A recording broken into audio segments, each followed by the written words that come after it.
તો રાજકોટ મનપા દ્વારા પાણીના સેમ્પલ લેવાનો મામલો વોટર વર્કર્સ એન્જિનિયર કેપી દેથડિયાએ નિવેદન આપ્યું છે. જણાવ્યું છે કે મે અને જૂન મહિનામાં સેમ્પલ લેવાયા. બેક્ટેરિયોલોજીકલ કુલ 262 સેમ્પલ લેવાયા હતા. મે અને જૂન મહિનામાં 3 સેમ્પલ ફેલ થયા અને અક્ષરનગર, અમિતનગર, કૈલાશધારામાં સેમ્પલ ફેલ થયા છે. અસરગ્રસ્ત વિસ્તારમાં તંત્ર દ્વારા રિપેરિંગ કરાયું. રિપેરિંગ કામગીરી બાદ ફરીથી સેમ્પલ લેવાયા છે. 262 સેમ્પલ બેક્ટેરિયોલોજીકલ માટે લેવામાં આવેલ. તે પૈકીના 3 સેમ્પલ છે કે વોર્ડ નંબર 1 ના અક્ષરનગર, અમિતનગર અને કૈલાશધારામાં એક સેમ્પલ ડાઉટફુલ હતું. એટલે આપણે તરત જ કન્સર્ન એન્જિનિયરને જાણ કરી અને તે રિપેરિંગ કરાવતા હોઈએ છીએ.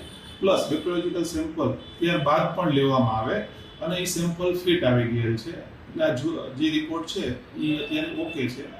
આ ઉપરાંત ત્રણેય ઝોનમાં થઈને 7228 સેમ્પલનો લેવામાં આવ્યા છે અને રેગ્યુલર નિયમિતપણે રાજકોટ મહાનગરપાલિકા દ્વારા આ જ રીતની પ્રક્રિયા હાથ ધરતા હોઈએ છીએ અને એનો જે કંઈ રિપોર્ટ આવતા હોય છે એ અમે વેબસાઇટ ઉપર પણ ઘણા સમયથી પ્રસિદ્ધ કરીએ છીએ. એવું નથી કે હમણાંથી પ્રસિદ્ધ કરીએ છીએ.